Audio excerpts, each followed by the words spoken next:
Hello everyone, ICT बच्चों classes में मैं योगेश खेमने आपका स्वागत करता हूं। तो जैसा कि आप जानते हैं, आज हम नया चैप्टर शुरू करने वाले हैं जिसका नाम है इलेक्ट्रो मैग्नेटिक इंडक्शन। इसको हम कहते हैं वैद्युत चुंबकीय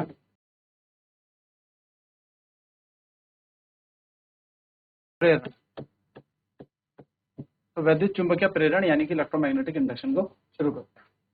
तो होता क्या है, जैसे आपको पता है कि किसी तार के पास करंट फ्लो करता है, किसी तार पे करंट चलता है तो उसके आसपास चुंबकीय क्षेत्र आ जाता है। तो उसी तरीके से अगर हम मैग्नेटिक फील्ड को बदलते हैं यानी कि मैग्नेटिक फील्ड को चेंज करेंगे तो हमारे पास क्या आ जाता है, एक करंट जनरेट होता है। तो इसको समझने के लिए सबसे पहले हम बात करेंगे मैग्नेटिक फ्लक्स क्या। मैग्नेटिक फ्लक्स, चुंबकीय flux.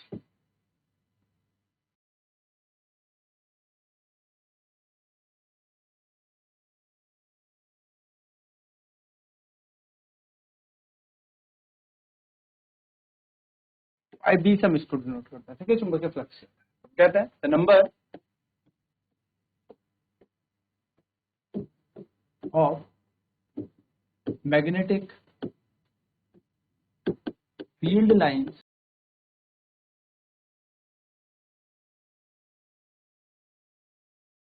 passing through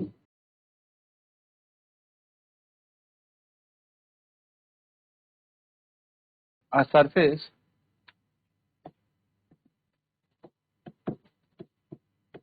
placed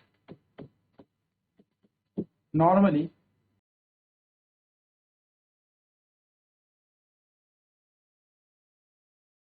to the magnetic, क्या कहा, किसी सतह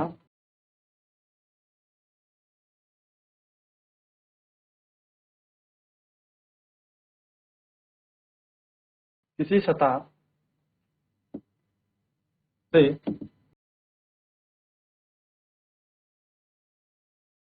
गुजरने वाली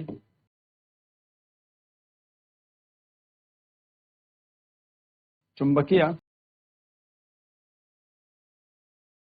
क्षेत्र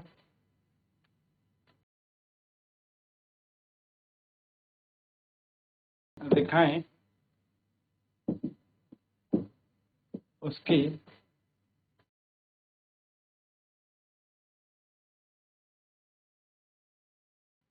चुंबकीय फ्लक्स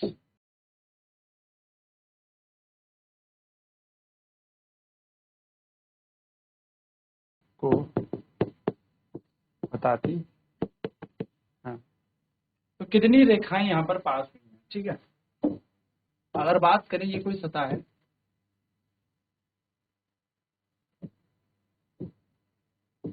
जिसे क्षेत्र रेखाएं ऐसे पास हो रही है।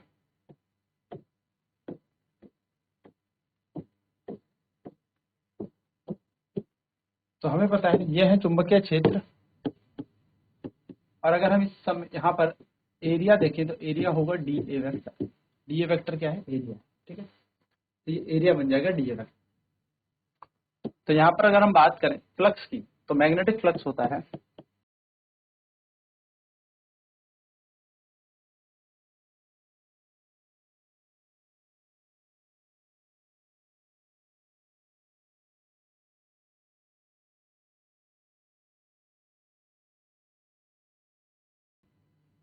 पाई बी बराबर बी डॉट डी ए, और ये पूरा इंटीग्रेशन होता है, ठीक है। डॉट हटता है तो क्या आता है, डॉट हटता है तो आपको पता है कॉस थीटा यहाँ पर आएगा, बन जाएगा B D A cos theta. जहां पर वेयर, जहां पर हम बात करें, जहां बी क्या है, मैग्नेटिक फील्ड है,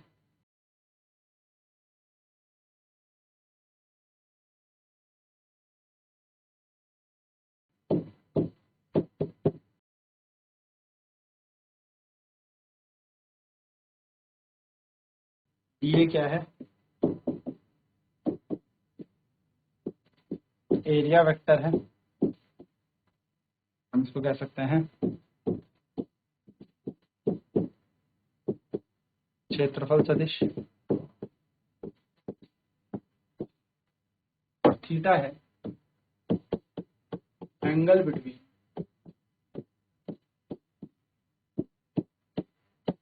D vector and DA vector, यानी कि चुंबकीय क्षेत्र और क्षेत्रफल सदिश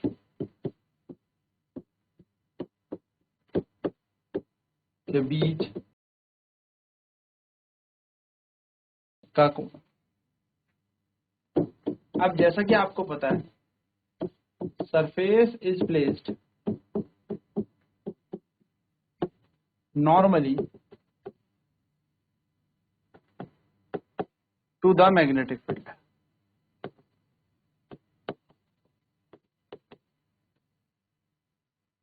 सतह को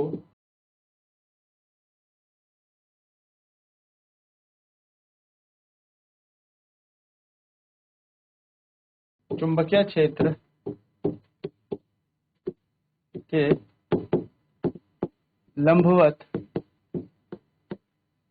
रखा जाता है। तो जब लंबवत रखेंगे तो यहाँ पर याद रखेंगे थीटा 0 डिग्री हो जाएगा, क्योंकि अगर हम सतह को लंबवत रखते हैं एरिया वेक्टर और मैग्नेटिक फील्ड की सेम डायरेक्शन होगी। तो हम कहेंगे theta is equals to 0 degree as B vector is parallel to D vector. इन दोनों के बीच का कोण क्या हो जाएगा? 0। तो हम यहाँ पर बोलेंगे phi B is equals to B D A cos 0 degree. Cos 0 का मान कितना होता है? 1। तो हम यहाँ पर बोलेंगे फाई बी बराबर आ जाएगा बी डी ए इंटू 1, यानी कि प्लस बन जाएगा integration B D A. B तो यूनिफॉर्म है, यानी कि नॉट चेंजिंग, बदल नहीं रहा, एक समान है, तो क्षेत्रफल बदल रहा है, फाई बी बन जाएगा बी, और इंटीग्रेशन ए का कितना हो जाता है? डी ए का ए। तो ये हमारा क्या बन जाएगा? फ्लक्स बन जाएगा। अगर हम इससे यहाँ से इसकी यूनिट की बात करें,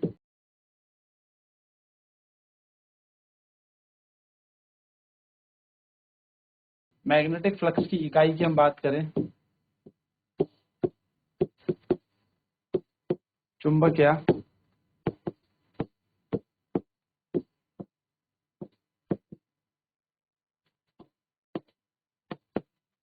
ये होती है टेस्ला मीटर स्क्वायर, जिसको हम बोलते हैं वेबर।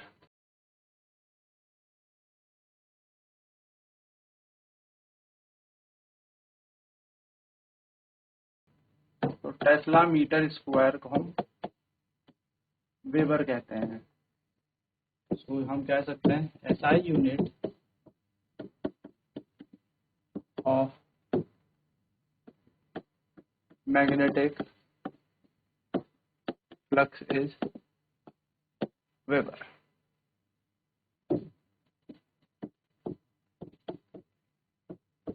चुंबकीय फ्लक्स की एसआई इकाई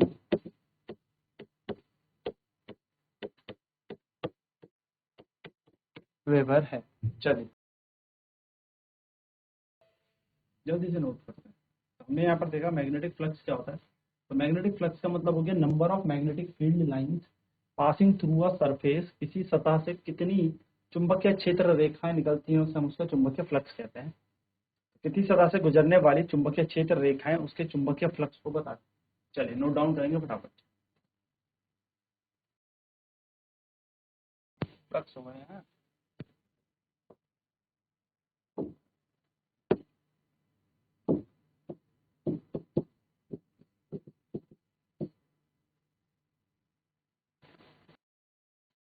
मैग्नेटिक फ्लक्स क्या हो जाएगा? चुंबकीय फ्लक्स क्या हो जाएगा? कितनी क्षेत्र रेखाएं कितने क्षेत्रफल से होकर गुजरी है।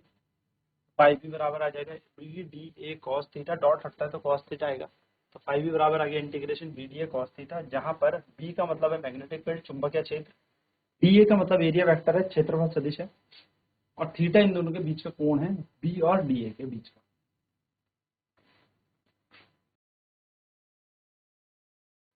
तो थीटा यहाँ पर angle between B and D A vector होता है, बी और डी ए के बीच का कोण हो जाएगा। सरफेस को अगर हम नॉर्मली रखेंगे मैग्नेटिक फील्ड के, यानी कि सतह को अगर हम लंबवत रखेंगे चुंबकीय क्षेत्र के, तो हमें लगेगा थीटा का मान 90 होना चाहिए, है ना, क्योंकि सतह तो कैसे लंबवत है, पर ये बात एकदम गलत है।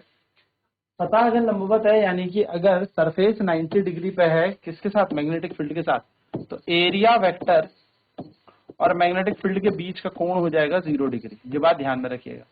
तो बड़ी इंपॉर्टेंट बात समझने वाली कि अगर इन दोनों के बीच का मैग्नेटिक फील्ड क्या लग जाए, मतलब इन दोनों के बीच का कोण अगर 0 बन जाए, तो ये कब बनेगा, जब एरिया वेक्टर और मैग्नेटिक फील्ड आपस में पैरेलल हो। उसके लिए हमें सरफेस को नॉर्मल ही रखना पड़ेगा, यानी कि उसके लिए हमें सतह को लंबवत रखना पड़ेगा।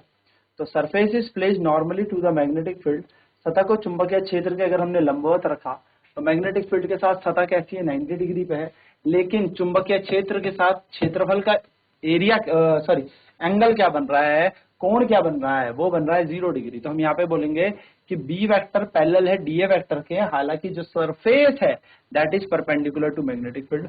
तो phi B is equal to integration B D A, और कॉस 0 बन जाएगा, कॉस 0 की वैल्यू 1, तो ये बन जाएगा phi B is equal to B D ए।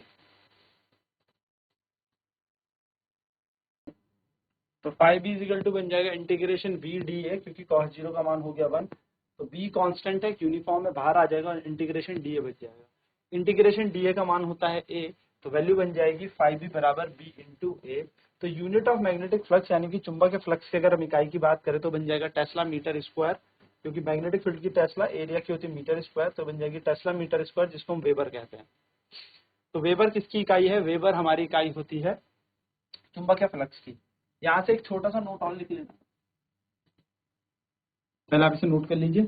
इसी के साथ एक नोट मेरे को और आपको यहाँ पे बताना है, ठीक है, पहले से नोट कर लीजिए, फिर मैं आपको इसका नोट बता दूं।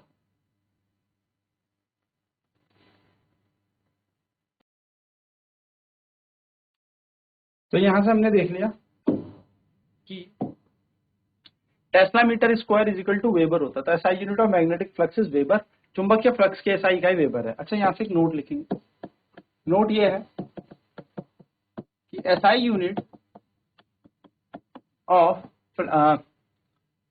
ऑफ फ्लक्स जो है, मैग्नेटिक फ्लक्स जो है,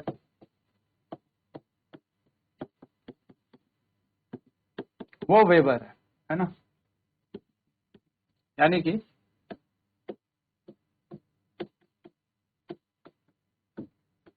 चुंबकीय फ्लक्स की एसआई इकाई वेबर है, ठीक।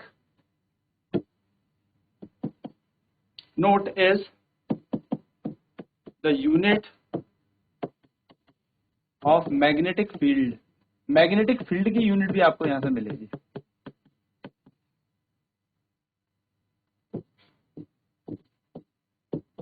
चुंबकीय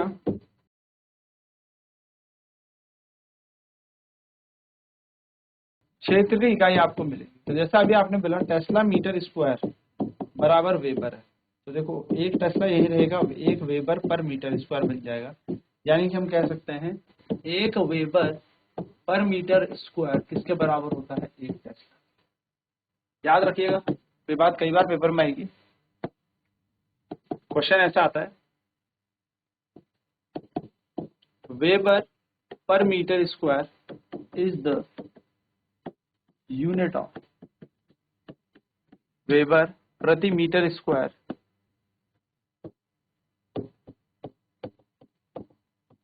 किसकी इकाई है। ऑप्शन नंबर पहला होगा मैग्नेटिक फ्लक्स,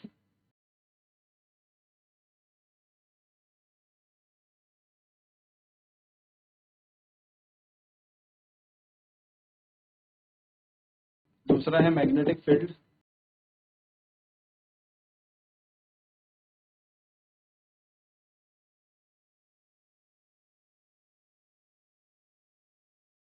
चुंबकीय क्षेत्र, तीसरा है हमारे पास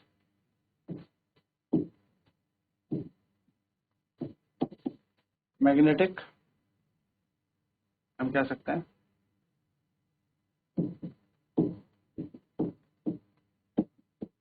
मैग्नेटिक डाइपोल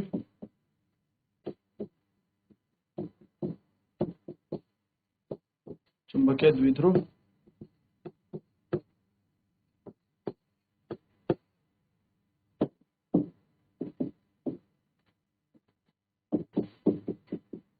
चौथा है number of this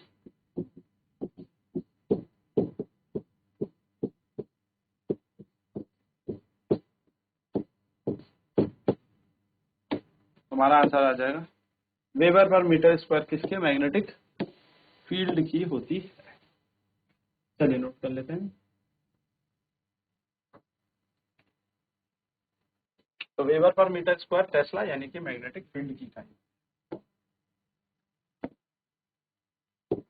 next heading है मैग्नेटिक फ्लक्स डेंसिटी, चुंबकीय फ्लक्स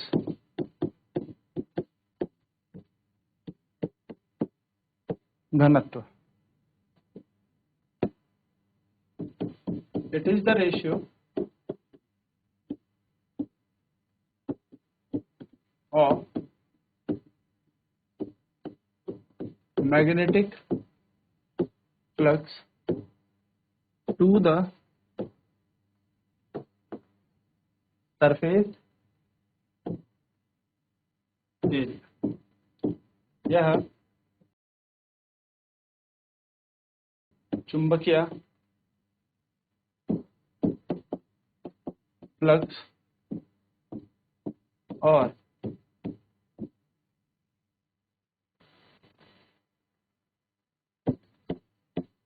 सतह क्षेत्रफल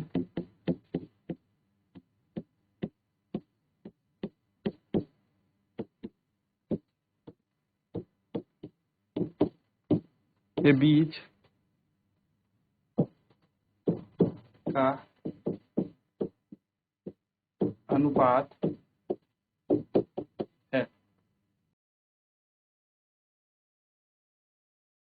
तो जो मैग्नेटिक फ्लक्स डेंसिटी होगी, मैग्नेटिक फ्लक्स डेंसिटी वो होती है magnetic flux upon surface area, यानी जो चुंबकीय फ्लक्स घनत्व होता है वो चुंबकीय फ्लक्स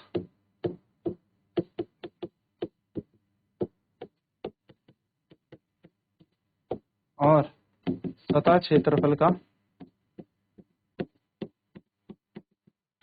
अनुपात होता है। यानी कि हम कह सकते हैं मैग्नेटिक फ्लक्स डेंसिटी को magnetic flux per unit area.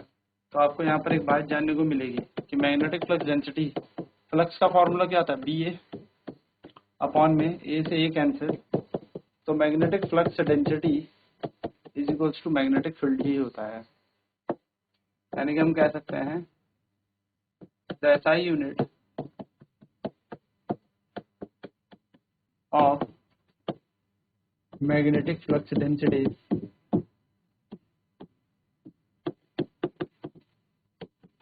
Is equal to magnetic field.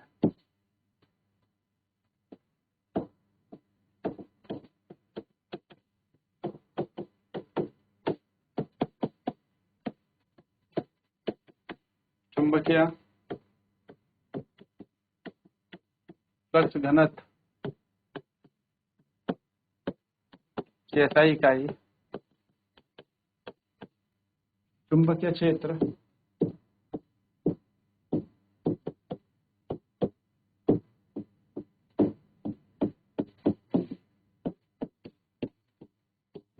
के समान होती है। हम कहेंगे SI unit of magnetic flux density is Tesla.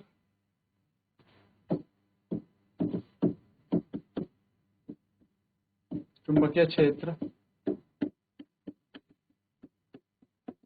घनत्व की SI इकाई टेस्ला है। चलिए नोट कर लेते हैं फटाफट।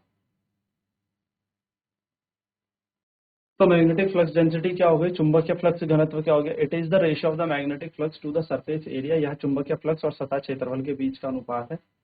तो मैग्नेटिक फ्लक्स डेंसिटी जो होती है यानी कि वो magnetic flux upon surface area हो जाएगा। चुंबकीय फ्लक्स घनत्व क्या होता है, चुंबकीय फ्लक्स बटा सतह क्षेत्र, इसके समान ही होता है।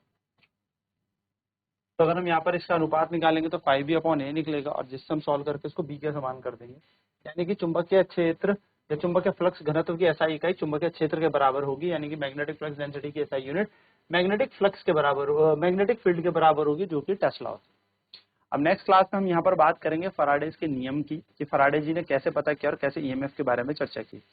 आज की क्लास में इतना ही। आईसीटी वर्चुअल क्लासेज में जुड़ने के लिए धन्यवाद। आपका दिन शुभ हो।